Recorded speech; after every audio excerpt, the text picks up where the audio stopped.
Why are there so many shows starring Muppets and dozens of movies too? They said they'd watch everyone and they mean it. It's something that they've got to do. So now they've pledged you a lifelong commitment. The Muppets, Matthew and Sam.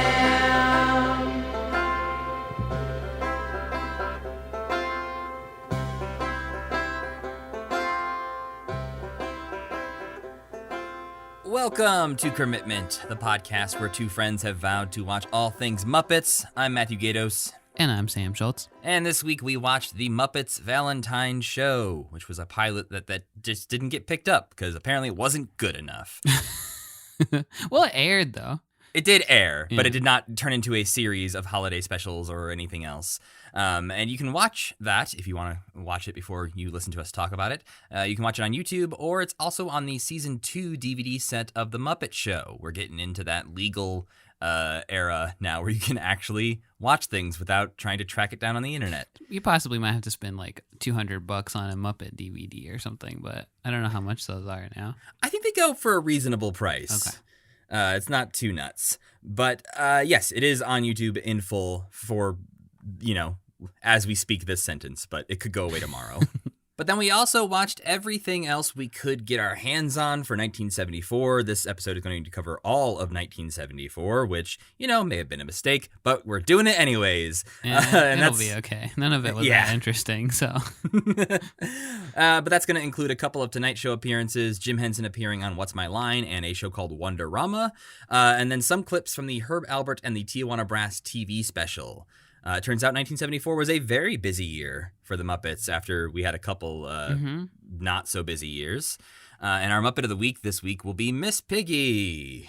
So yeah, this to me felt like the early days of Commitment, way back when, Sam, like 12 episodes ago. So are they ramping back up again and starting to do more stuff, or is it just like stuff from around now is easier to find? Do you know the answer to that question? Based on my spreadsheets and research, it seems like they're just ramping up a lot. And part of that is not only are they trying to get a TV show off the ground with the Muppet Valentine Show pilot, but it's also a thing of Jim Henson's deal that he has with ABC and trying to get these pilots going is that he's also going to do more TV promotion, which is why he's doing multiple appearances on The Tonight Show, why he's on What's My Line, why he's on Wonderama. And it's like he was on a bunch of other things, like more local shows, too, that I also just couldn't find. So they were very busy, mostly to promote the Muppets as like a thing. Yeah. To try and get them in like the public conscious and get people to want a show from them. It also seems like it's trying to split itself off from the Sesame Street stuff a little bit.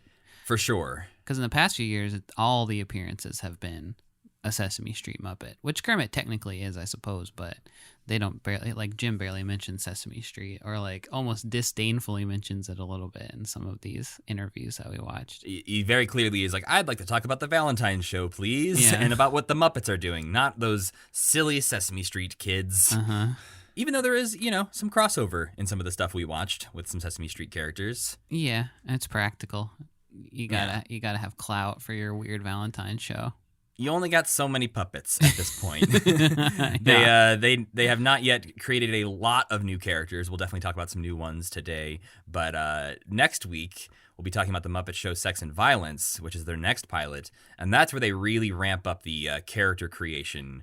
And we'll talk about this a bit more in that episode as well. But one of the interesting things I found was that they only had 3 months from when they greenlit Sex and Violence to when that was going on TV. Oh, like when it actually aired? Yeah. Oh my So gosh. like that's like looking forward to that episode. I'm like talking about all the impressive puppets that they built in just 3 months is kind of nuts. I've been reading the biography, the Brian J. Jones biography. Yeah. And there was one thing that he worked on that he had like 2 days to edit it before he had to like turn it into air. That would be terrifying. Yeah, some of these things specifically, like looking at these timelines, I'm just like, this seems like impossible to get done in this amount of time. as two people who edit things on a weekly basis, just looking at some of these things and thinking about like editing them in a few days' time just seems nuts. Mm-hmm. Because I think even the Valentine show is pretty like big, and they only edited that over like the course of a couple weeks. So before we get too far into talking about all this stuff, we do have a lot to get to today. So Sam, what all did we watch in 1974? First, we watched the Muppet Valentine show. So in a big crazy mansion or something, maybe a theater, I'm not really sure, filled with mostly brand new Muppet characters. Wally, who's a sort of like hipster disco guy or something, wearing sunglasses, sits at a typewriter attempting to write a script for the very show that we're watching. He's not quite sure what to say on the subject of love, which is the theme of the whole episode, so he turns to his housemate Muppets for some help defining it. Droop, who's a depressed green, like Frackle kind of guy, Brewster, a horrible, horny old man, and George the janitor are the first people that he asks. I don't know why they have a janitor. Also, it just seems like a house they live in. And they aren't really very helpful. Eventually, Kermit, backed up by a delightful piano full of frogs. I really liked that part. Yeah, it's all the frog puppets from the Frog Prince. They're just still hanging around. They're just his buddies who live in the piano for some reason, and also the piano's full of water or something. They're frogs, Sam. They have to live in water. It has to be full of water, but they don't have to live in a piano, I guess is more my point. I guess that's true. Water isn't the puzzling part. So Kermit tries to help and regales them with a big song and dance number to Froggy Win a Courtin', which involves like him fighting a giant mouse at the end. Is pretty good. Then after that little skit, Wally writes that Mia Farrow shows up, and she does. She kind of chats with the Muppets, who she seems to have known forever. And then Wally walks up while she's talking to them and gives her a Valentine from godforsaken baby monster man Thog. So then we enter like a dream sequence or something. It seems like they're inside of the Valentine or the Valentune. What does that mean? What was that? He can't spell. Oh, God. He's a baby. He can't spell. Yeah, but he's like a sex-hungry baby. He's a freak. It's his first kiss, Sam. This is his first kiss. Okay, but he's always singing. Okay, well, anyway. So Thog sings another weird song with a lady, like he did with Mary Poppins lady, whose name I can't remember. Julie Andrews. Yeah. He's always creeping on people and, like, I don't know, using his babiness to his advantage for suspicious reasons, I think. I did put in my notes that he is both sweet and creepy. Yeah. It's not a good, and that's a bad thing to be. So after that whole thing, Mia Farrow and Rufus from the land of Tinkerdee, who doesn't really pant creepily anymore. He barks a little bit more often now. He does pant creepily a couple times, but for the most part, he's being cute again. He's still not talking, but they do kind of a Jimmy Dean sketch where she talks about if she should get a dog or not. He kind of puts on some cute costumes, and then she sings him a song, just like a Jimmy Dean Ralph skit, basically. Then we go to Wally, who writes a little scene about how love works on other planets, and then we get a skit featuring Kermit as a reporter, kind of giving us a beat-by-beat recounting of a mating ritual on the planet Coosbane, which ends in explosions. Finally, George the janitor and Mia have a little chat that ends in George admitting that he loves his mop, and then they all sing one last huge musical number, and a bunch of more famous Muppets like Bert and Ernie and Rolf all kind of like pop up out of nowhere to say goodbye to Mia and sing the song with them. Is that all that happens in that one? Yeah, I think you got it. I think we'll obviously get into some of the more specific beats as we go through, but you nailed it. It wasn't really that much. No. It is a short, it's like 25 minutes long. Yeah, that's true. So we also watched 2 interviews that Jim had on The Tonight Show with Johnny Carson. And in the first one, he performs Limbo, which I can't remember if we've seen exactly this version of this. I don't know. I like black out a little bit whenever Limbo comes on the screen because it's so boring and artsy, and I'm just, it does nothing for me. Yeah. So this is one of those skits like they did on Mike Douglas' show, where it's the big face basically made out of like giant rubber bands, it seems like, who talks over a projection of stuff in the background as he's talking about like the inside of his own brain. Then Kermit and Jim come out and do a little interview that ends in Kermit singing Being Green.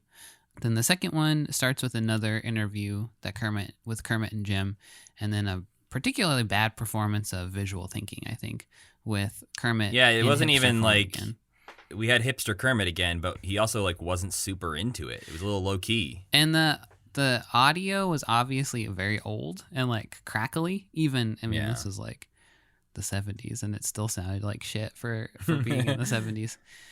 Then we watched some clips from a special featuring Herb Alpert and the Tijuana Brass, which this special was produced by Lou Lord's ITC Productions and then run on Lou Lord's television station. So probably there was some ulterior motive with having the Muppets on that. I don't know how to describe who Herb Alpert and the Tijuana Brass are, but if you click through enough of their tracks, you will find something that was on like SpongeBob SquarePants. Like you will. I feel like recognize Spanish that music. Flea is the one that most people know. Yeah. Like I feel like that is the thing that like it was on The Simpsons. It was like the theme song to the dating game or whatever. That's like the one song I always knew growing up, and always knew Herb Alpert as Spanish Flea Man. Mm-hmm. Yeah, and he's got that album cover with the naked lady covered in whipped cream. I don't know. That I did not know, because that's Wow. not the one Spanish Flea is on, which is the only Herb Alpert record I own is the Spanish Flea one. If you've ever flipped through a bunch of records at a record store, you've also seen a million Herb Alpert albums. I'm sure they're everywhere. Anyway, this special was chock full of Muppet skits. We couldn't watch all of them. I don't think We did. we did watch all of them. I'm pretty sure we see all of them. There are maybe some connective tissue things of like how we get into a bit or out of a bit, but I think we saw all of them. Okay, there was like a black and white picture on the wiki that I didn't recognize, but maybe I just wasn't paying enough attention. Yeah. Maybe we just don't say for sure one way or the other. Okay. Maybe we can just say like we watched 4 segments of Muppets on it. I'm leaving all this in. You can decide for yourself, audience. this exciting pull back the curtain moment. We got to see 2 big Boss Man puppets, which were like Dick Cavett had a Boss Man, like an earlier version of this kind of puppet. They're the big guys who just kind of like bong bong bong, who ran into the lights on the Dick Cavett show. They come out and do a little dance, and then Miss Piggy makes her first appearance in a kind of creepy skit with her agent Hoggy Marsh, where she's kind of like Hoggy Marsh is selling her to Herb Alpert, and she's kind of like trying to get in good with Herb Alpert. I don't really even remember where that skit goes exactly. Well, and there's some controversy / I guess not really controversy, but people seem to acknowledge that this is Miss Piggy's first appearance, but it's not either. Ooh. Because she was in a segment on The Tonight Show in May, the one we watched where the visual thinking sketch happens. We did not get to see the sketch she is in. It was cut from the version we watched. But on that episode of The Tonight Show, she is there with, I think, this same pig character, like her agent or like that. But they perform a lip sync to that old black magic, like they used to do on the old Salmon Friends. She is not named or anything, I don't believe. I don't think she talks. I don't think they refer to her by name, but is the same puppet from Herb Alpert. So technically, the first appearance of Miss Piggy is on The Tonight Show. But a lot of people and a lot of sources say the first appearance of Miss Piggy is on Herb Alpert and the Tijuana Brass, which was 6 months later.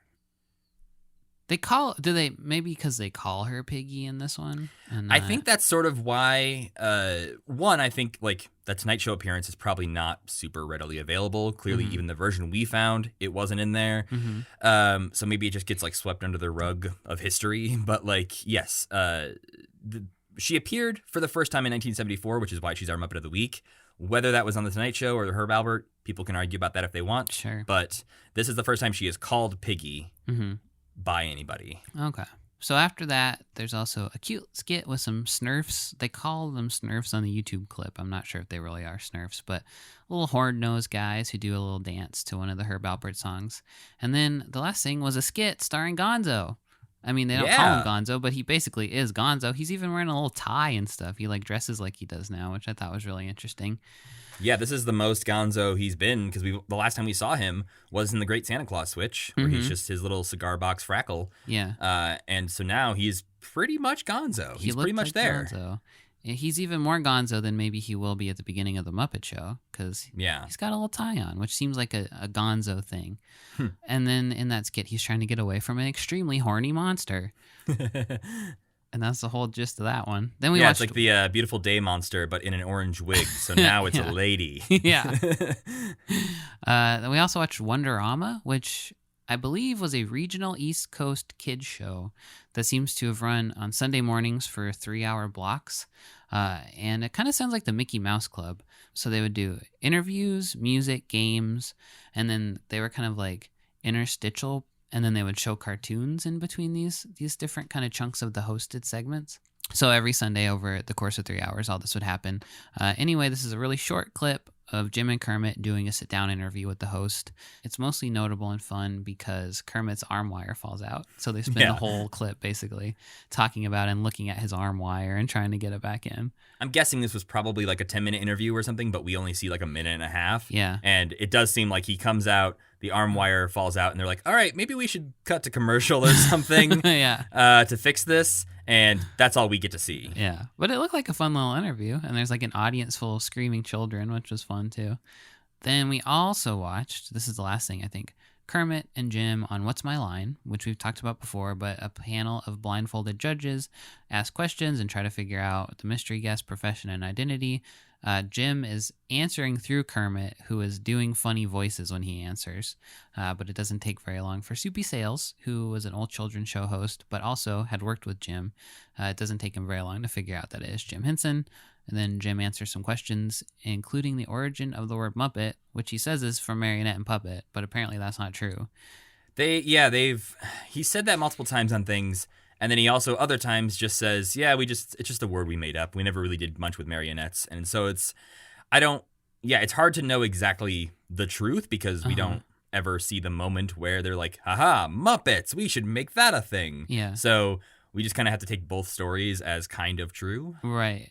Oh, yeah. I mean, the marionette puppet one seems like something that you make up when you're sick of people asking you that question and then being disappointed in the answer that they get.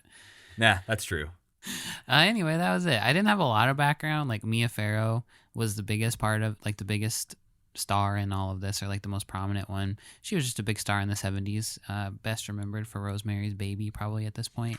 But she was probably on this special to promote the upcoming Great Gatsby adaptation that she and Robert Redford were in. I don't know. And then everybody else is kind of just like whatever. So that's all I got on that. There were some other Muppet things happening during 1974 that we just, couldn't watch or maybe didn't actually come to fruition, but I thought would be interesting to talk about real quick. So in April 1974, they went on the Today Show. Bert and Ernie went on, and the conceit of that was that Bert was going to be joining the show, and he was going to be a new interviewer, and that Gene Shalit, that crazy Muppet-looking man, was going to give him some tips on how to be an interviewer, and so it ends up Bert ends up dressing up like Gene Shalit. Oh. Which is like one of those where I'm like, this was one of those first ones I got to on the list where I was like disappointed I could not find. I was like, oh, that sounds great. The stuff that we couldn't find this week all sounds great, and I want to watch all of it, which is a bummer that we just don't have it. Because also in June of that year, they were on the Pat Collins show. I don't know much about Pat Collins other than she was like a TV personality and host, but she was interviewing both Jim and Frank Oz, talking about Muppets, and they had Kermit on there, they had Cookie Monster on there.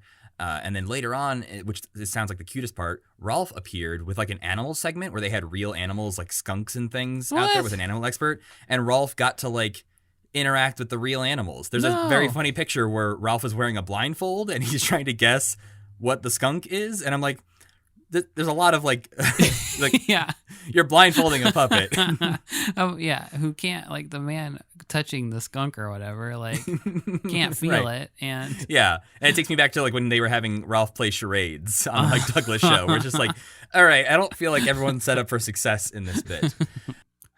But I think one of the notable things to say here about Pat Collins is that she would go on to marry Joe Raposo. Whoa. Did they meet on this? No, I think maybe they met through Muppet people because Joe Raposo was just a very famous songwriter in general. Like, lots of people recorded a lot of his songs, so people knew his name back then. They mention him a lot in this stuff we watch too. His name comes up a few times. Yeah, and on What's My Line appearance, they're like, "Oh, you work with Joe Raposo. We know Joe Raposo." But apparently, Pat Collins hires Joe Raposo to write a theme song for her show, and that's how they, I guess, officially meet. And then they end up getting married. That's nice. Yeah, so we'll see more Pat Collins later. Sadly, maybe just in the Joe Raposo memorial thing that we'll watch in a while. But yeah, we will talk more about her in the future.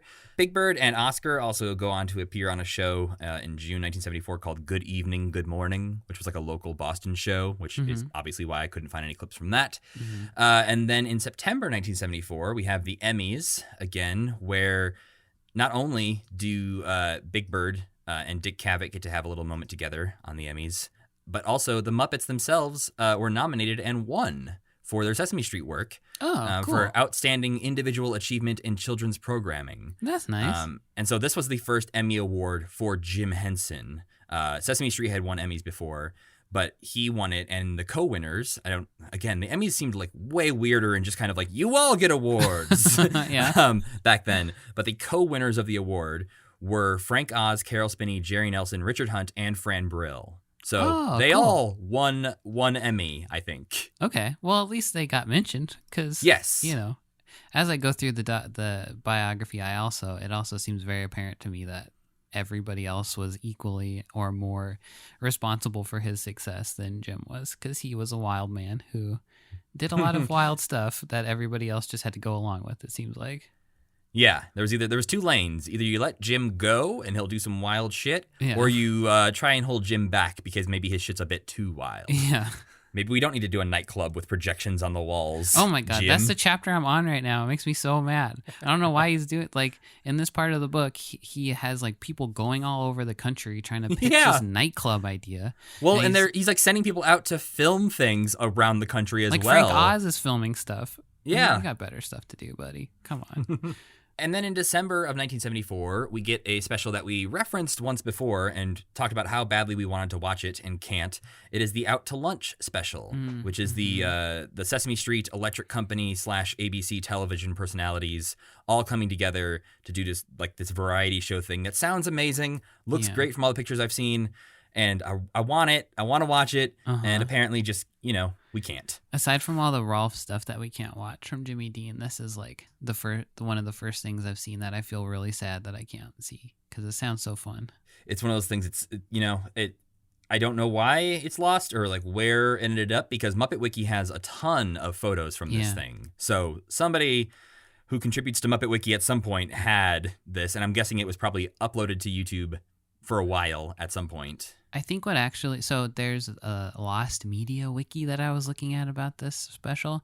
I think somebody found a chunk of it and posted a bunch of pictures, or they just found a bunch of pictures. But one of the updates on that wiki was like, so-and-so has found 4 minutes of this special or something like that. Oh. I found the audio from it. Oh. But I did not listen to that because that did not seem like the best way to enjoy Muppet content. No, that sounds kind of okay, though. But I think that was on archive.org that there is like the full 40-minute audio track to this, which, maybe someday I'll give in and listen to it, but that's not what I did this week. But I think another story that came out of this when I was researching that was interesting is that at this time, they were locked in with ABC, trying to think of fun things to do. By December, they were finally working on Sex and Violence and getting that going. But Jerry Jewell had a different idea for something that he wanted to do for ABC that ABC was like, you know what? No. Okay. He wanted to do a thing called Made for TV Movie. Okay. And I'm just going to read the quote here from Muppet Wiki. According to Jerry's treatment, and it says, this is editorializing maybe, certainly one of his silliest, it says, quote, the main action of the film takes place at a Malibu beach house because independent research has shown that all made-for-TV movies take place at Malibu beach houses. Kermit the Frog plays a police detective investigating the disappearance of a guest at the house during a Ouija board session. The cast is a mix of humans and Muppets, and the mystery revolves around a recently purchased Egyptian sarcophagus that may or may not hold the missing guest. Ridiculous coincidences ensue. There are roles for Thog, Tamanella, and King Rupert II / Gosh Posh. And the shaggy sheepdog Rufus plays a solo on the harp. About halfway through, according to Jerry's descriptions, the spirit of a Cranshaw melon possesses Butterfield, who is the antiques dealer played by Thog. Okay. He then runs amok. After some confusion about whether or not the police commissioner who has joined the group is dead, the missing guest reappears and Kermit claims credit for solving the case. Oh, wait, that sounds really good. Right? It sounds like something that would maybe work 20 years after this. But the fact that Jerry Jewell wanted to do this in the 70s is I mean, it sounds like a Knives Out parody or something, sort of.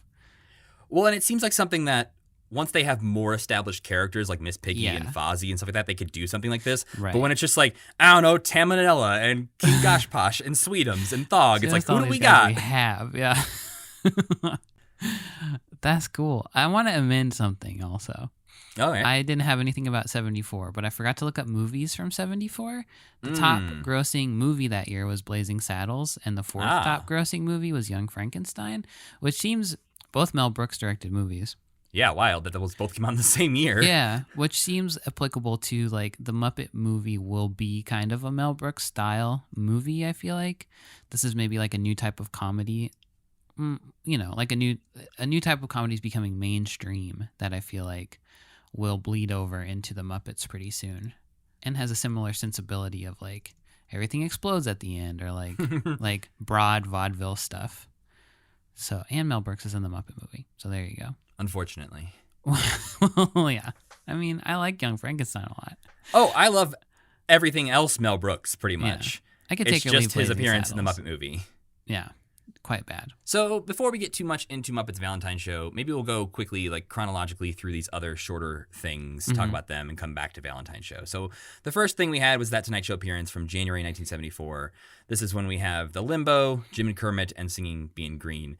The first thing I want to note is that on both these Tonight Show appearances, the first time Johnny Carson says Jim Henson's name, he calls him Jim Jensen. Jim Jensen, and his name is spelled wrong in the opening credits of the show. I didn't even notice that one. It's spelled Hensen. And I feel Wow. like the announcer calls him Jim Jensen too. They don't know who, but that's like the fourth time he's been on the show or something. Yeah, but I put in my notes is that Johnny constantly seems like he's meeting Jim and Kermit for the first time. Yeah. He says No like matter the how many same times exact- they interact, it's like, oh, so how long you've been doing these things? And it's like, I just told you that like 3 months ago when I was he here. has the exact same interview with him twice in a couple months. Very weird. And then both times, what I did not like about these interviews was that Johnny makes a big deal out of, oh, whenever I'm talking to you, I'm looking at the frog, like this stupid frog is talking to me. And it's like, shut up, man. The frog's real. Especially in the second interview, he says that like 4 times because I think Yeah. he's trying to get a laugh with it. Yeah. And like nobody cares. But he just keeps saying, he's like, I'm talking to a frog. And you're like, yeah, Muppets dude. have been around for 20 years at this point, buddy. Get on the same page as us. Yeah. Maybe he's just like tripping a little bit. He's like, no, everyone else sees this frog, right? Please tell me I'm talking to a frog. But it's also funny to have Jim alone in these interviews because he is not the most charismatic man and answers questions way too slowly. Oh yeah, and he tries to like get into some like deeper conversations, and it's very clear that Johnny Carson does not want that to happen. He knows that they have 45 seconds left, so they got to keep going. Yeah, he's like, how about you sing for us, Jim? Yeah. I don't want to talk about puppetry. I don't care. Yeah. But it's also, I think it's this one. It's either the first episode or the second episode we watched. Jim does not work well in contrast to the other guest of the evening, Mel Blanc. Because like Mel Blanc is like the most charismatic. He's out there doing his Bugs Bunny voice and all these other things.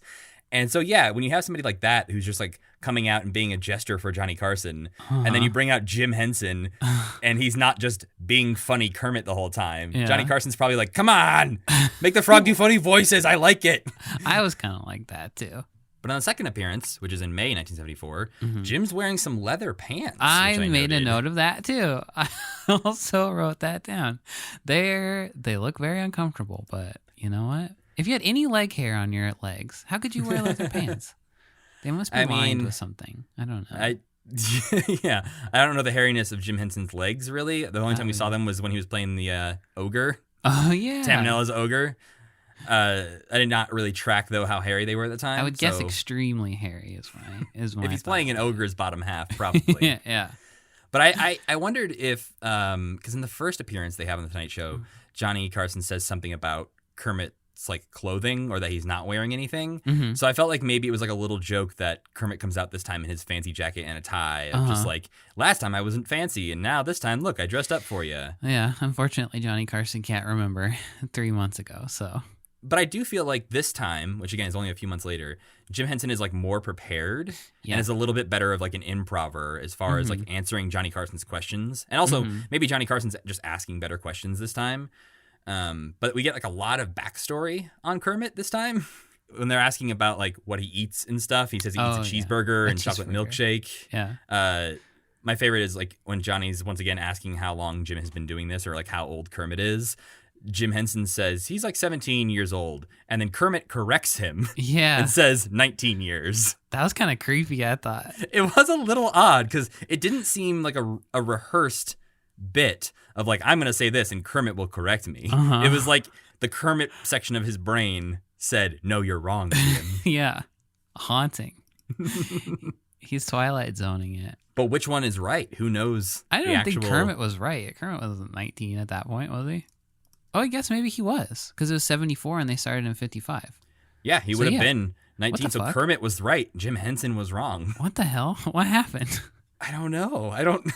There's too much sentience coming from Kermit in that moment.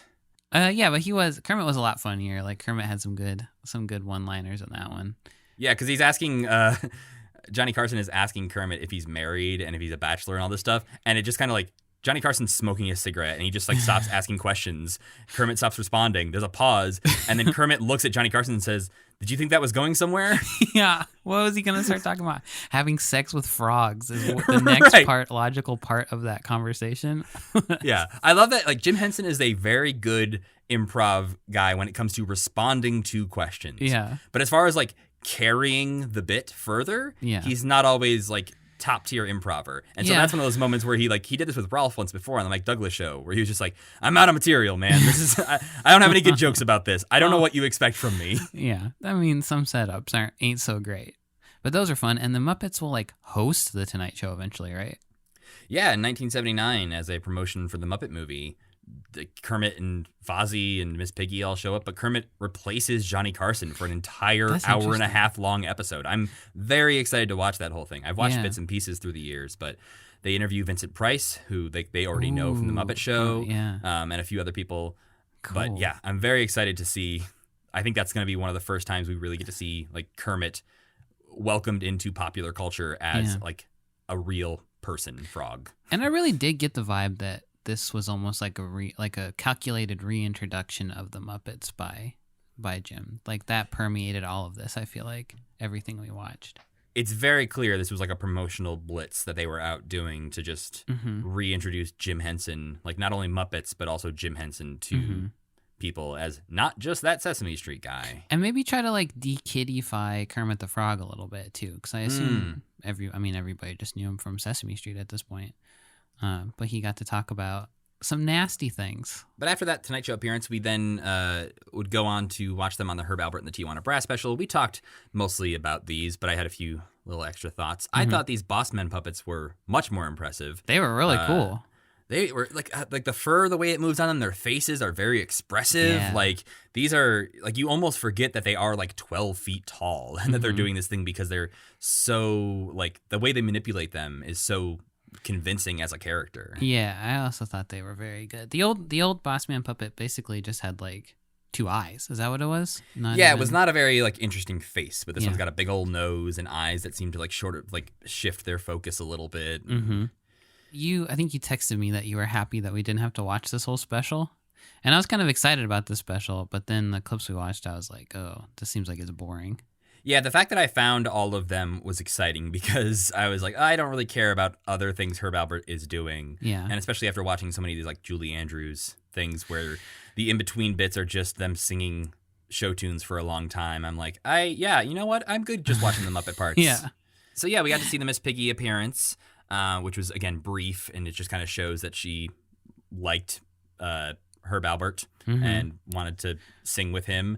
At this point, she's being performed by Jerry Nelson, right? In that sketch. We then get to see an old man human Muppet who intros the Smurfs. I hated that guy. He looked like Ronald Reagan. He was very weird. He looked better and less creepy than the Muppet Musicians of Bremen humans. Yeah. But he almost looked too real. Yeah, he was Uncanny Valley. He wasn't just like a sick funhouse mirror image. He basically just looked like a real person. Like they were trying to carve a real human, and this is as close as they got. Yeah. But who is he? Does he ever... Is there like anything about him? I don't think so. I don't recognize him from anything else. He may pop up in a background or something, because eventually they'll just use all these puppets again. I'm sure he's in the Rainbow Connection scene. He's credited as a Muppet Man. So Well, all right. that's pretty accurate, I suppose. But yeah, the Smurfs are back. They seem a little cuter. They have horn noses, and they have less spidery legs. Yeah, they just have two big puffball legs. Yeah. Yeah. And then we get the Gonzo sketch, which we mostly talked about again, but it's the love-crazed / horny Beautiful Day monster with the orange wig. / horny. Chasing him around. That was a nice little surprise to see him. I wasn't expecting Gonzo at all. No, and I like that one more because it was also the monster was singing the 5 minutes more song. Yeah. So it was like the other ones were all basically the Muppets dancing and singing over Herb Alpert musician stuff. Mm-hmm. But this was like straight up the monster was singing the song. So it seemed more like an original Muppet sketch. Yeah, definitely. And it was like set in it wasn't set in the studio, like in front of the band. It was in a weird white void. So yeah it stood out more. And then, Jim on What's My Line, we mostly talked about again. I did find it interesting that they stored Kermit under the desk. When Jim came out, he had to, like, reach under the desk he sat at to pull Kermit out, as opposed to, like, walking out with Kermit on his arm for some reason. Not I guess sure so why I could they write on did the that. whiteboard? I don't know. Yeah, I guess maybe, yeah. That makes sense. But yeah, I thought this was it was interesting to have, they put different hats and hairstyles on Kermit as Jim changed his voice from, like, cowboy to lady to whatever. Mm-hmm. But yeah, I think it's one of those things where it's interesting to see Jim Henson out there promoting himself as well as the Muppets. I think Carol Spinney is better on this kind of thing than Jim is, but this was fun. I think it'd be really easy to guess that was Jim Henson personally, but these people probably don't hear Jim Henson every day like I do. Yeah, especially the cowboy voice was like very clearly Jim Henson. Yeah. Then let's talk about this Muppet Valentine show. What'd you think kind of overall? I didn't think it was all that great, honestly. I thought it was just okay. I think it's puzzling that those are the characters they came up with for this. That was the biggest the weakest part of it for me was the characters that were the hosts of it. And like the concept of it was very confusing. It just was it was like a little bit boring. It wasn't disjointed or anything like that. It was just like, why are these people all in this house? What's the goal here? What are you trying to do? Yeah, I kind of agree. I think I liked it maybe a little bit more than you did, but it also did feel like, what are we doing here? Why is this show the way it is? Like the idea that they're essentially writing the show as it's being produced. Yeah. And then you also have like Wally, who is the host of this thing, who is basically it's like Harry the hipster was transformed into a human. Yeah. I read that it was the Wally same is. puppet that Fred the elf was from the Santa Claus switch. I guess that checks out, and they put sunglasses on him so he doesn't have the sweet eyes. He's so boring, though. How do you come up with him as the front man for the Muppets? Yeah. I think we'll have a similar discussion next week when we're talking about Nigel on Sex and Violence. Yeah, but also Wally puzzling, is just nothing. Yeah. He's just not much of anything. And they rely a lot on the side characters. And like you said, they pick a weird selection of side characters. They have Mildred being important. They have the wise man Brewster, and they have George the janitor. And Crazy Donald. Crazy Donald, who will eventually be Crazy Harry very soon, and is one of my least favorite Muppets. I liked him in this. He sounded like Lock, Shock, and Barrel from Nightmare Before Christmas. I liked that angle on him more than I like just him like screaming and laughing, where he's a little bit more sinister. Or like he's like they're all scared of him, and like he could pop up any minute and do something. And I liked his voice a lot. And that goes away, basically, by Sex and Violence. He is what he is now. He just cackles and blows things up. He just cackles, yeah. Yeah, he's not my favorite character, and they rely on him a lot for jokes throughout this. Yeah. And yeah, it's a weird selection of Muppets, but it's also less, I guess, cohesive as far as like why these Muppets are together in this house. What are they doing? It's not like, hello, group of friends or group of colleagues. We're all going to put on a show together. We work together. You just have like an old lady playing the piano. You have an old janitor man. You have a guy typing. You have Droop, who is my favorite character from this. Yeah. Who is a freckle, who's just very, very sad. So sad. My favorite Droop line in this, which there's many, Wally is trying to like cheer him up.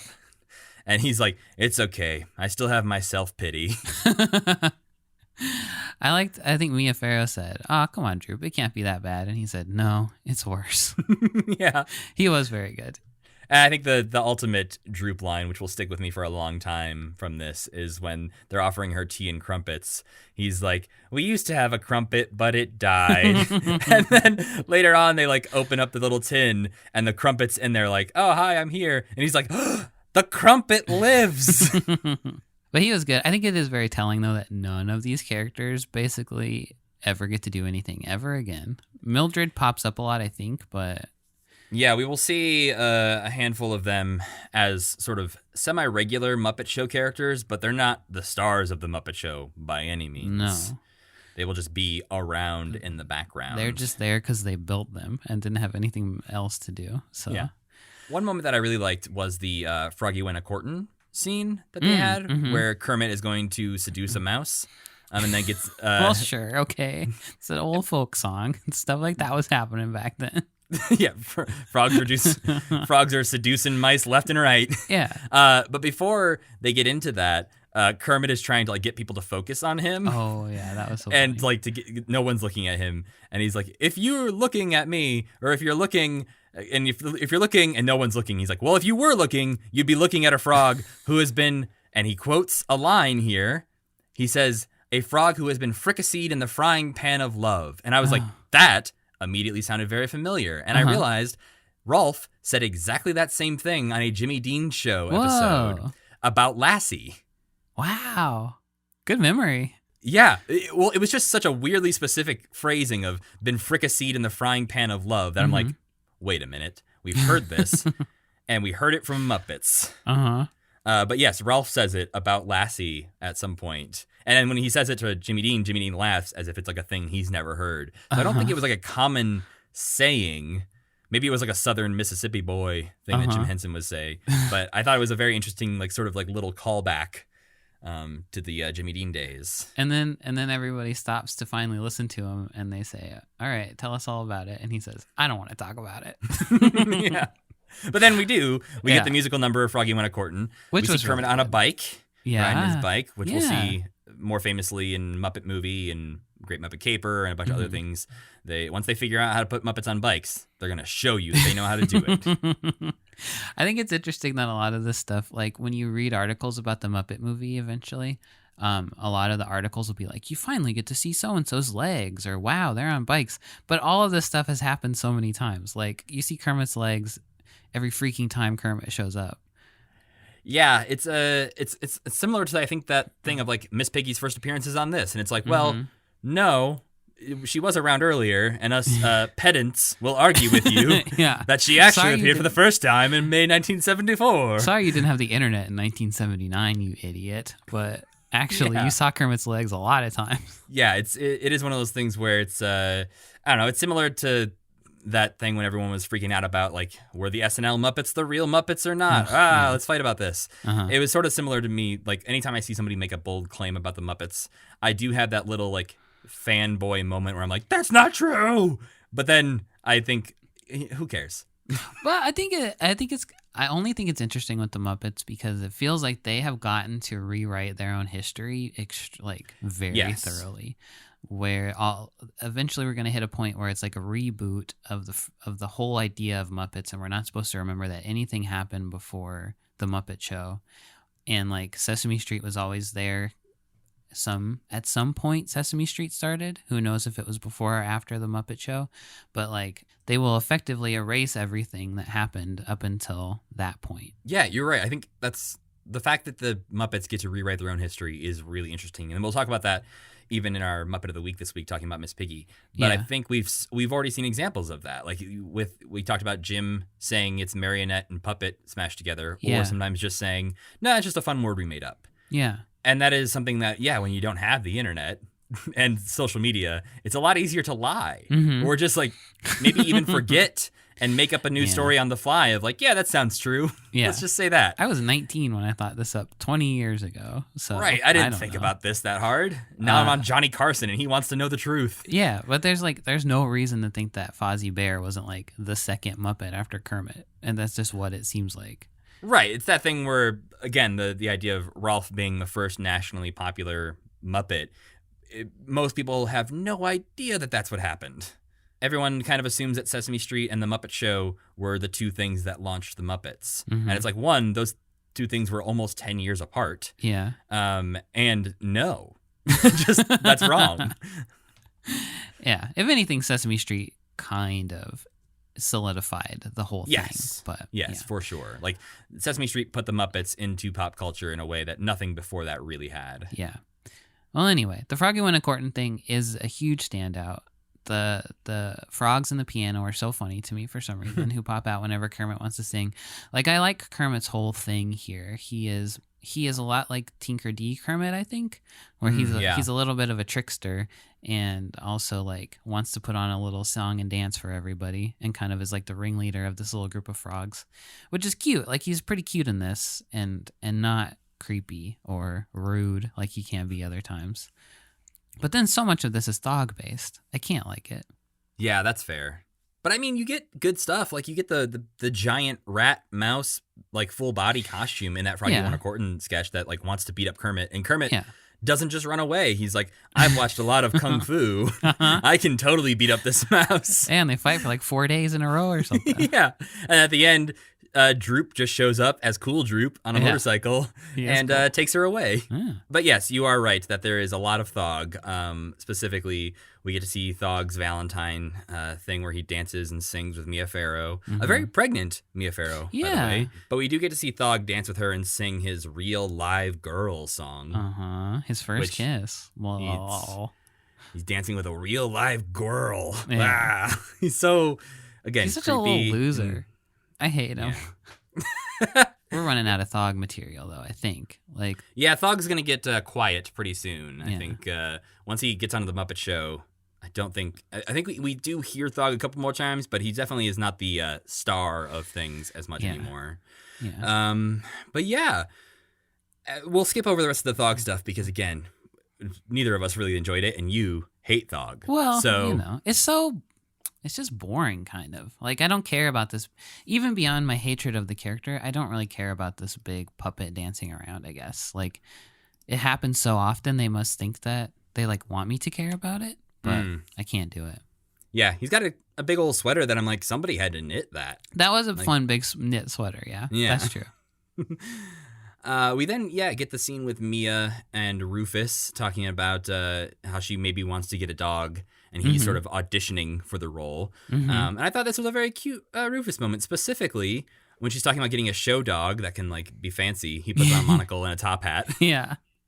And then when she's like, well, maybe I'll get a greyhound, he comes back with he gets a bus driver's hat and a little steering wheel. Yeah, I really like that too. But yeah, I think this is a good use of Rufus. Again, we'll get, I don't know. Rufus, I will always say that I think Rufus should have stayed talking. Yeah, I think so too. At that point, you might as well use Rolf if he's talking as well. Rufus is a different character. They have the same voice, but like he is like dumb, sweet Rolf. But yeah, it makes me sad whenever he pops up and he is. Well, especially because he's about to be replaced by Muppy. Oh yes, Muppy. It was in the Muppets character encyclopedia. They put that the Muppy's dislike is being confused with Rufus, and Rufus's dislike is being confused with Muppy. Oh, at least they're in it. Yes, they are both in there, but it's essentially the same character they made up for the Muppet Show, and they just renamed it. Yeah. But I want to talk about my favorite part of this entire special. Okay. It's the Kuzbanians. Oh, I didn't like this. Oh, it's my favorite. I thought it was annoying. Oh, I loved it so much.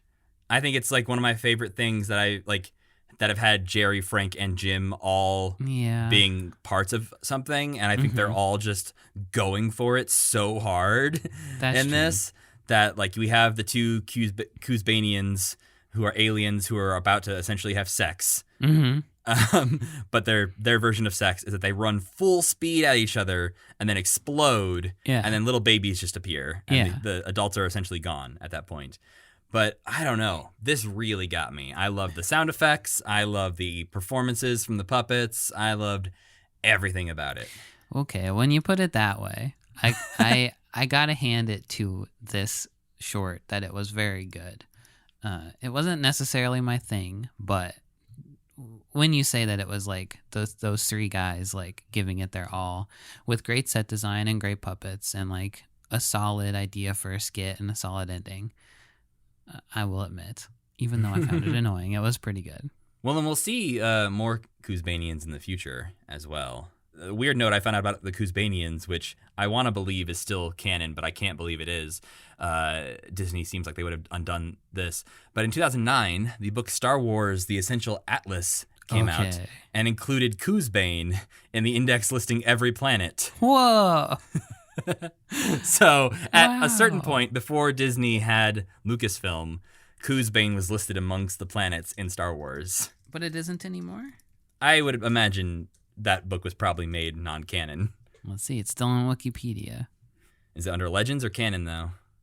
Damn, it says Legends. Yep. So sorry, no longer a canon in the world of Star Wars.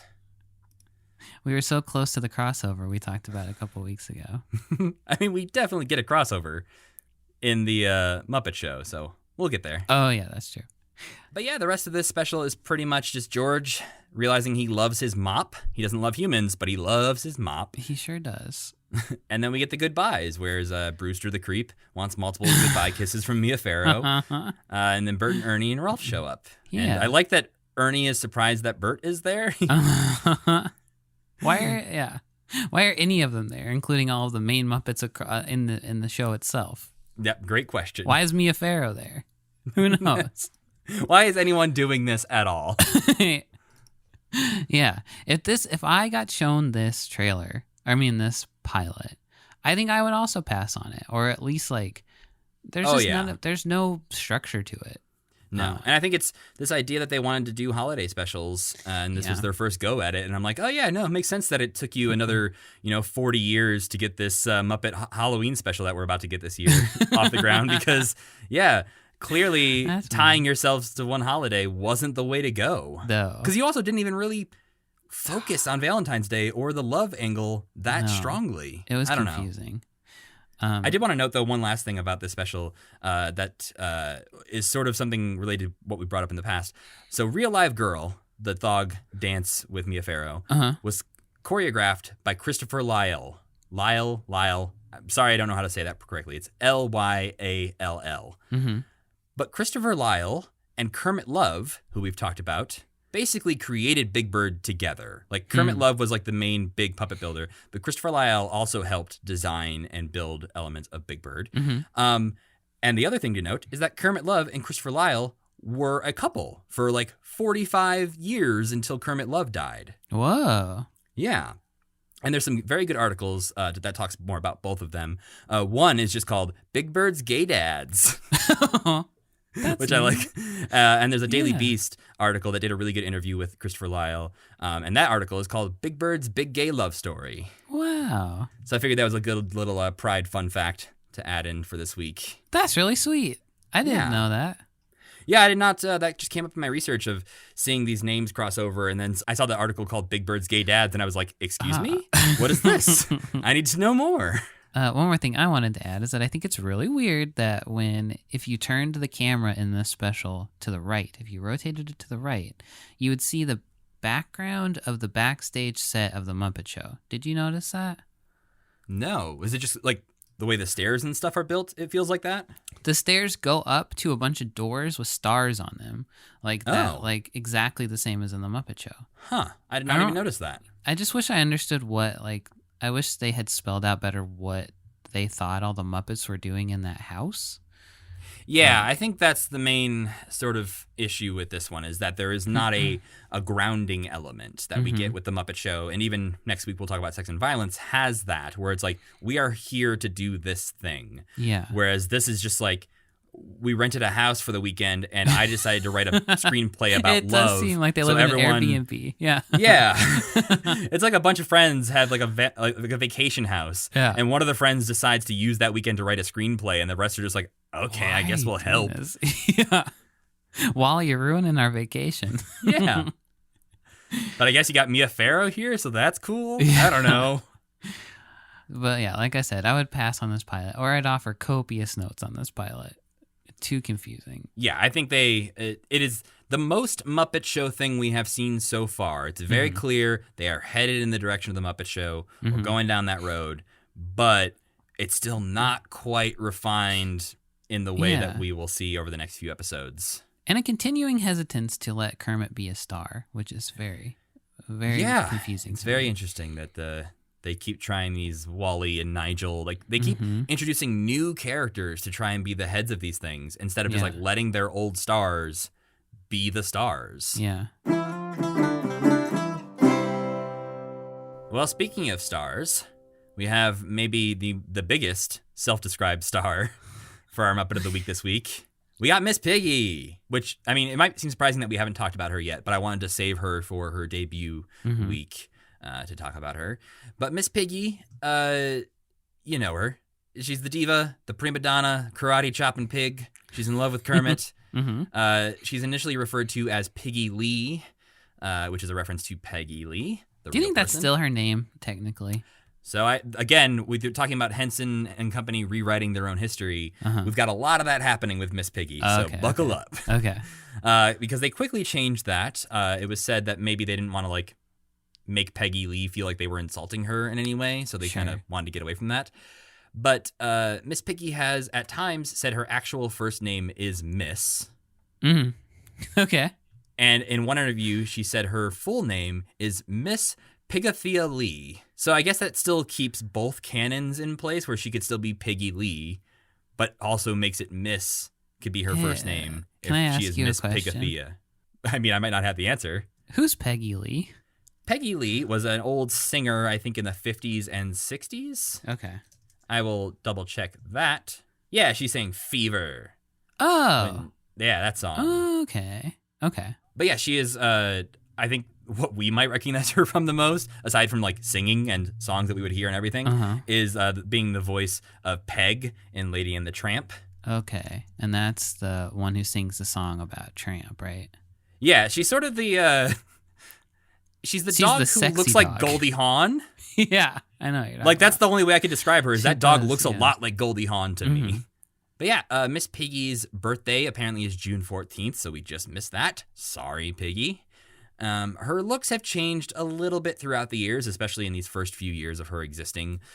We will see some very rough-looking Miss Piggies coming up. But once they sort of nail down a look, they kind of stick to it, except for her hair, which they will change throughout the years to sort of keep up with like current trends. Like, she'll get a perm in the 80s, and then she'll get some super straight hair. At one point, she is brunette for a while. Oh, I'm looking at a picture of her now with the Rachel from Friends. And I think the other sort of consistent visual piece of Miss Piggy's look is her pearl necklace, which is used to hide her neck seam. Yep. It is glued in place so that you don't have to see the point where her stiff foam body meets her soft fleece neck. Yeah, that way she can have cleavage and not show her weird neck hole. Exactly. It seems like very early on, Miss Piggy started to take off pretty quickly once she was established as an actual character on The Muppet Show. So much so that it sort of surprised everybody, like Jim Henson and Frank Oz. Jim Henson was quoted during their development time for Fraggle Rock saying that we would anticipate coming up with new personalities which would have much the same kind of appeal as Kermit, Fozzie, or Gonzo, but we will not create anybody with Miss Piggy's kind of appeal. Nobody should try. So he's looking at like, yeah, we've got these Muppets that are kind of good, like Kermit and Fozzie and Gonzo, but Miss Piggy's a whole other level that we could never duplicate. Even Frank Oz in a thing said that Miss Piggy was one of the few three-dimensional Muppets. He said Fozzie was two-dimensional, Animal was 0 dimensions, and then Miss Piggy was three-dimensional. And I think through the years, she has gone on to be in so many other projects that they really treat her as her own person a lot of the time. Yeah. She's even going to be in an episode of RuPaul's Drag Race coming up this season. Wow. Yeah, so we'll have to get Paramount Plus and try to watch that. Yeah, she stands apart from the Muppets almost as like, she is as exciting when she pops up as Kermit is, at least to me. Yeah, there's a fun clip of her. At some point, she's getting like an award for being a good feminist. And Gloria Steinem is the one like giving her the award. And like they have a very like frank discussion where Gloria Steinem's like swearing a bunch and all this stuff, and I'm just like, wow, like, yeah, it's just like Gloria Steinem and Miss Piggy are having a conversation about feminism. This is just a puppet. And this is a very weird thing that we're just all accepting. A puppet voiced by a guy. Yeah, that's also the thing, is that performed by a dude. But as far as Miss Piggy's backstory goes, this is another place where there's a lot of mixed stories happening. But apparently, Miss Piggy was born above Becker's butcher shop in a small town.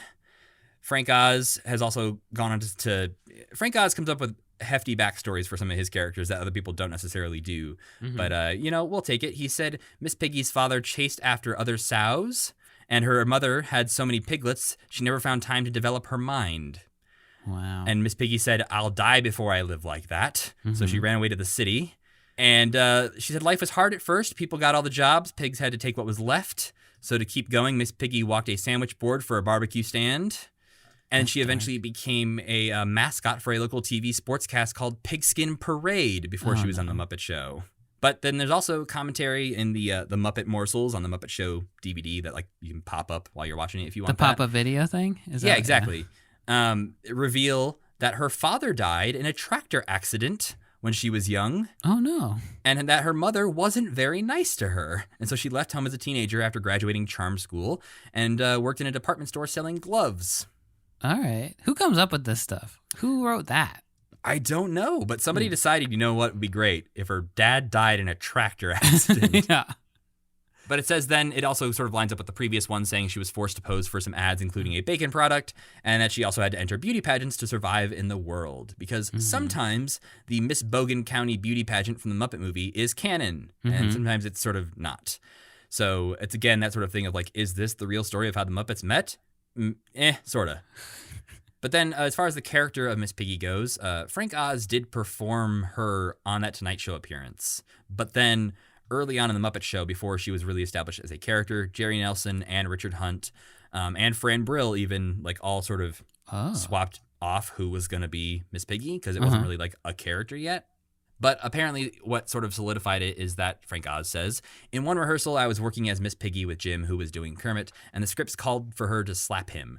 So instead of a slap, I gave him a funny karate hit. Suddenly that hit crystallized her character for me. The coyness hiding the aggression, the conflict of that love with her desire for a career, her hunger for a glamour image, her tremendous out-and-out ego, all those things are great fun to explore in a character. Oh, I like that. So she was born from her karate chop, basically. That's what it seems. Jerry Jewell had a similar quote where he was saying something along the lines of as soon as they did the karate chop, we all were yes, we need to see that 1,000 more times. Great. I did want to apologize to you, Sam, here on this episode for a past episode. Yes, I think I know where what you're gonna judged you. say. Yes, I judged your. You referred to Miss Piggy as sexy in specific drawings you were looking at. Yeah. And I was thinking you were nuts and Very judging rude, you a little bit. Yeah. And that was because I was looking at different drawings than you were looking at. Okay. And then I went back and looked at the Michael Frith drawings that you were looking at. And that man loved to draw a sexy Miss Piggy. He really liked Miss Piggy. Which is And fine. He was the driving force, it seemed, behind making Piggy a sex symbol in the 80s. Because there was a series of Miss Piggy calendars. Yeah. And he was the creative director behind them as well. And there is some very steamy photos of Miss Piggy stepping out of a shower with a nude leg behind a shower curtain. And Well, there's one on her Muppet Wiki page where she's naked and wrapped in the American flag, and there's a hint of her butt. So I don't know what's going on with Miss Piggy. I didn't say that I thought. Yes, I didn't say I thought she was sexy. I said that there were sexy pictures of her. Yes. And there's a picture of her laying in the hay with her boobs almost coming out and her legs her skirts all hiked up. There's one right above that on the Muppet Wiki where she's wearing a black lace top and yes. it's also looks like disheveled Rachel hair. from Friends in that. Yeah. Yeah. There's a lot. Clearly it worked as far as promotion, but imagine a photo of Miss Piggy being put out today where she is naked wrapped in the American flag. It's a bizarre choice, I will say that. Yeah. But apparently it worked. I could see her much like Marge Simpson showing up in a Playboy, Remember that whole thing? Yeah. I think it's one of those things where it could happen now, and it would make sense to us, the people who have looked through all of this Piggy history. Yeah. But other people would be super offended by it and be how could they ever put this children's entertainer into Playboy? And it's you don't understand. She's been trying to be the sex symbol for 40 years. Yeah. Then other people will be like, all right, this is working for me. But yeah, I think the most famous thing that people, always talk about is the Kermit and Miss Piggy relationship and Sure. what's really going on there. They have been married in movies and TV shows, but they have also, acknowledged that all of the weddings have been fictional. They've been a part of a story. So they are not actually married, though it was said that Miss Piggy carries around a marriage license in her purse just in case. Mm-hmm. Because that's sort of the crux of it, is that Miss Piggy constantly wants to marry Kermit, wants to be with Kermit, and Kermit's like, yeah, I'm good.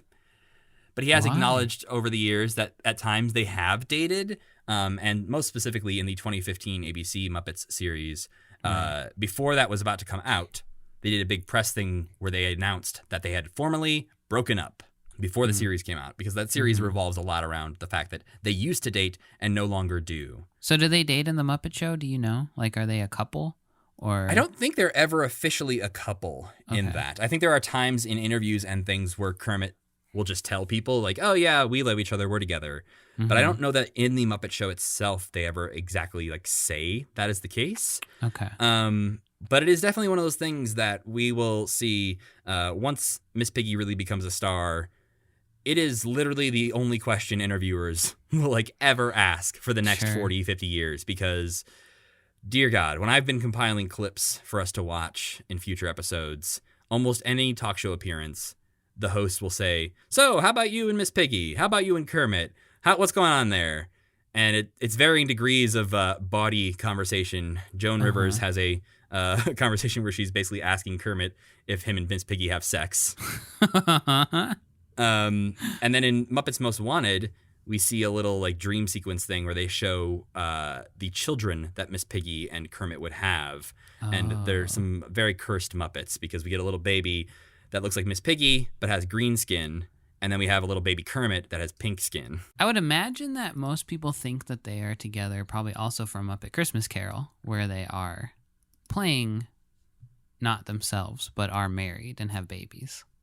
Right. They so often are portrayed as a couple that people probably just assume that they are a couple, which again is totally fair. We're not here to argue with you that you should know that they're not actually a couple. It's all fiction. We're not here to have that fight. But The real answer is probably the people who make the Muppets don't even know. yes, and I think that's, again, with most of this canon stuff, they don't really want you to have a definitive answer so that they can have fun with it and change it throughout the years. I kind of like pink Kermit and green Miss Piggy. They're kind of cute. To me, green Miss Piggy just looks sick.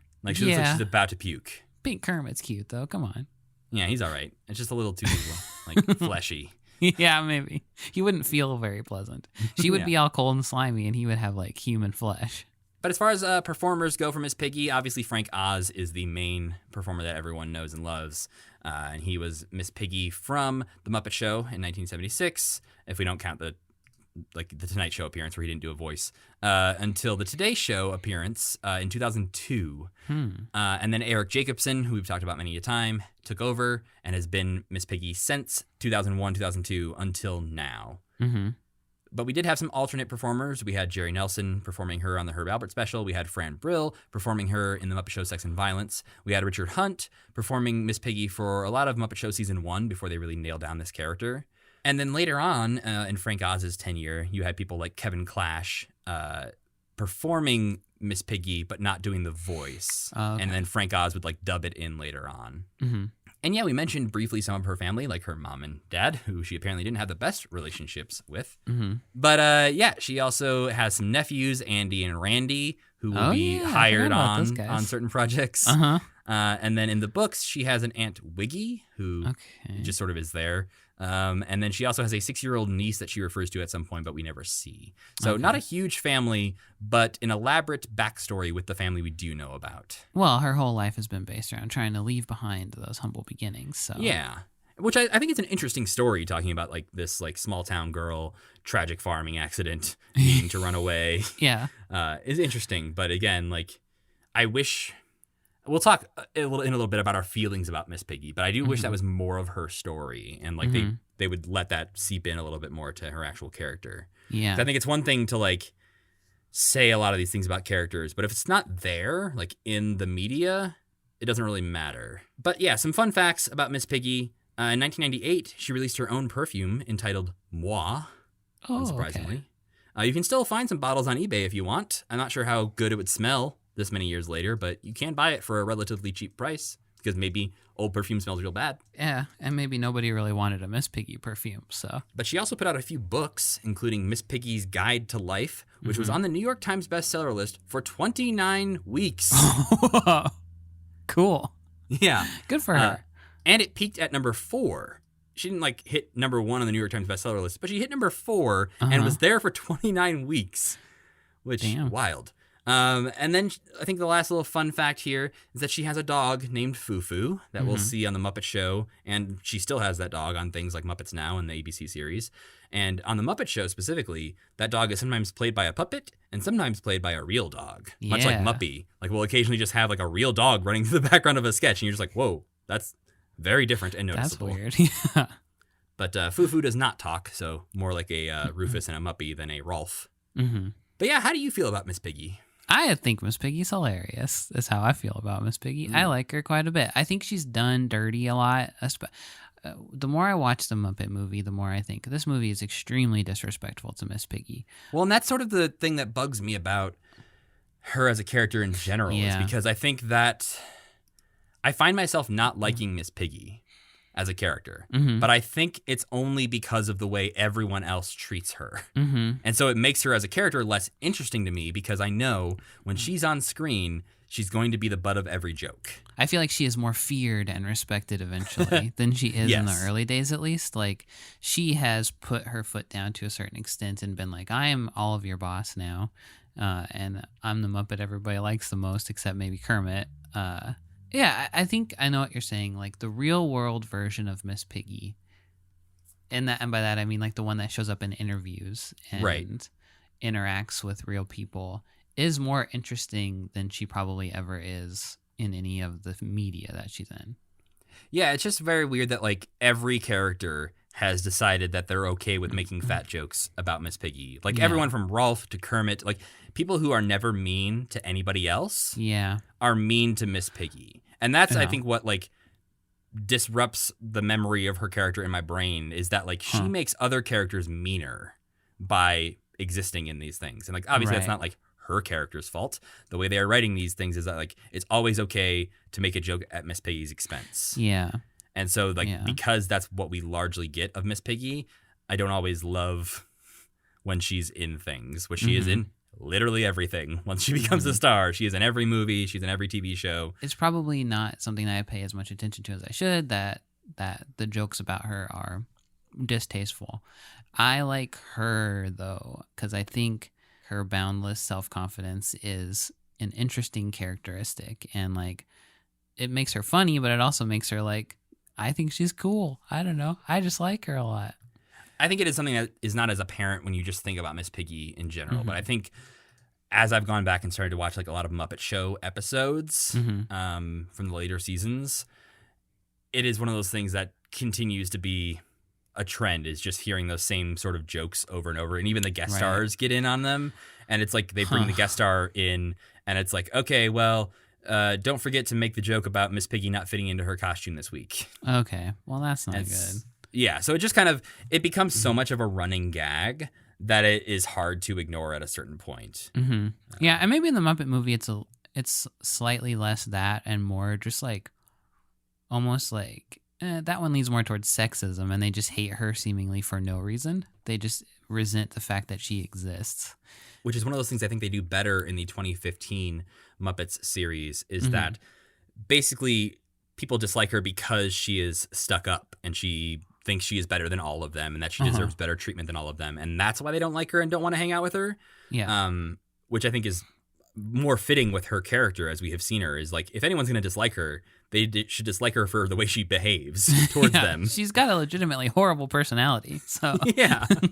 But I think, especially in the Muppets ABC series, her relationship with Uncle Deadly as like her assistant / costumer, I think is fantastic. Yeah. I think they really humanize a lot of the Muppets in that series, and I like how they humanize her. But I think overall I do like Miss Piggy, but she is not my favorite in these older versions of her. Right. Maybe a writer's room filled with men from the basically like 50s men, and also voiced by a man for 40 years doesn't make for the best representation of a character. Yeah, when it seems like they're only allowed to have one woman on staff at any time. Yeah, or zero. Yeah, sometimes One zero. maximum. Yeah. But yeah, if you were going to star rate Miss Piggy, what do you think? I think I understand what you're saying. It does that. I think what maybe would be the perfect thing is if there was a Miss Piggy movie. She needs her own movie to really like stretch out, let her character develop. But if I was going to give her a star rating, I'd give her a 5. Do I go out of 5? I love Miss Piggy. Yeah. You can't have the Muppets without Miss Piggy, I feel like. I give her a solid 50 out of my 60, I think. That's great. That's one of the best you've given anybody, I think. Gonzo didn't even have a full 60, so. I think Gonzo had 67. Oh, did he? I think he got a grading before I established the 60-star scale. Oh, okay. Well. But yeah, I think I like Miss Piggy, and I think the idea you just came up with giving her own movie. Yeah. I think giving her like a rom-com would be amazing. Mm-hmm. Just like give her a TV series or a movie, and instead of like Mindy Kaling, make it Miss Piggy. Yeah. And I'm like, yeah, I want to see that. Because you get, again, hints of that on the ABC series where she's like dating Josh Groban for a while. Oh, yeah, right. And I'm like, yeah, this is fine. Give me more of this. So I think, like, do like a rom-com Muppets movie. I think she could carry a movie better than a lot of Muppets could. Even Kermit. Oh, I for think. sure. Like, she is the three-dimensional one. Like, Yeah. Yeah. No, I think you're absolutely right. Like, I think we accept her as, like, I think in the 2011 Muppets movie, she's like the editor of Vogue Paris edition or something like that. Mm-hmm. And we just like, we don't question that she could be the editor of Vogue magazine. She's just like, oh yeah, that's what Miss Piggy does.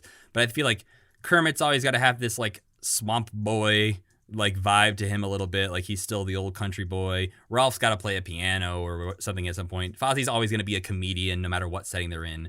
But Miss Piggy can do anything. Yeah, Miss Piggy's great. 55 stars. I'm up in it. Great. I brought you around on her.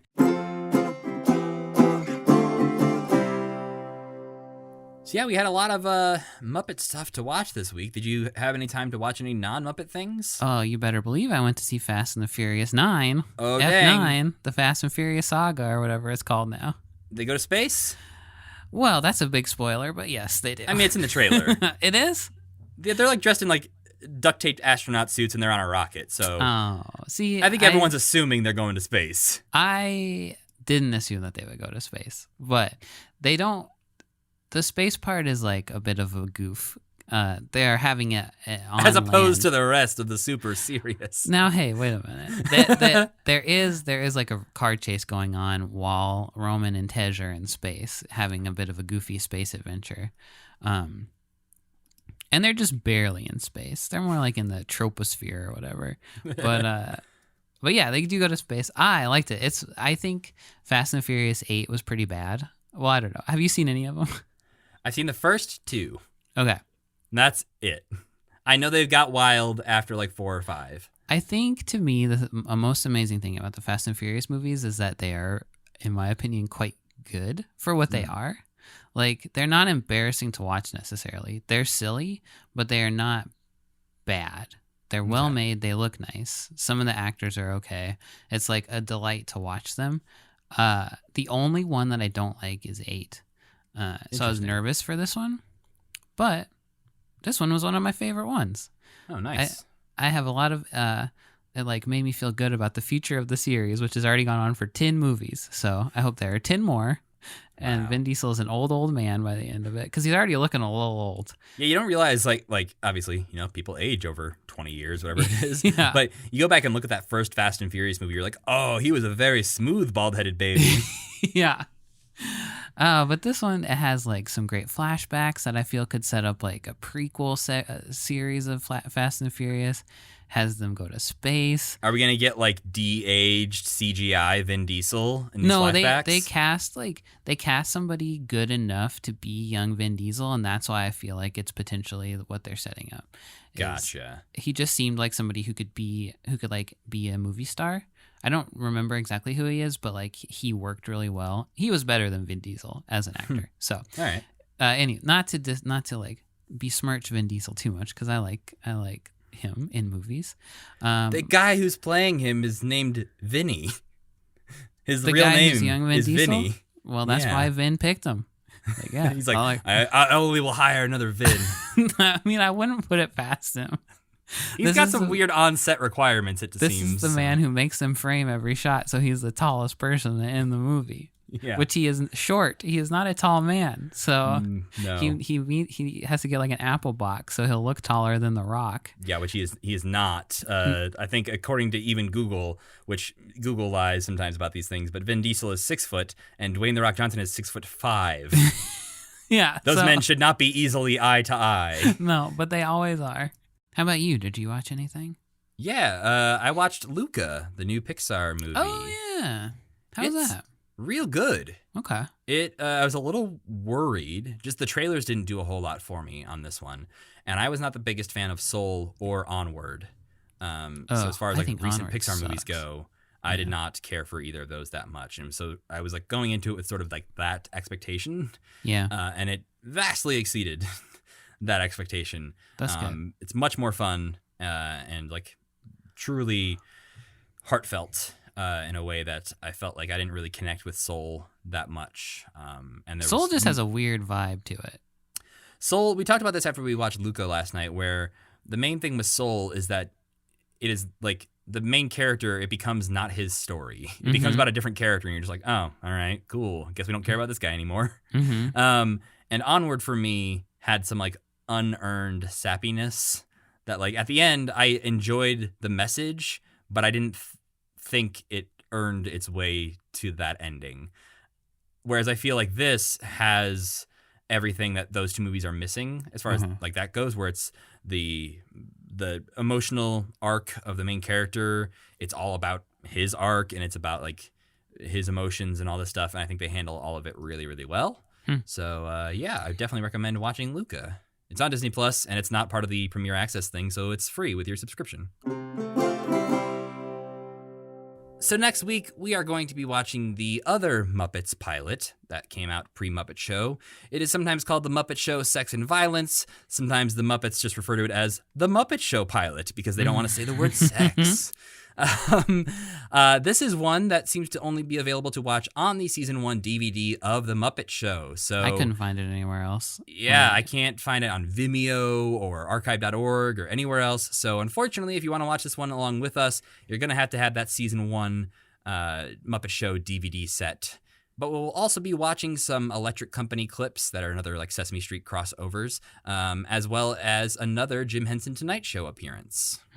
And we'll have a very special guest on to discuss the Muppet Show Sex and Violence with us.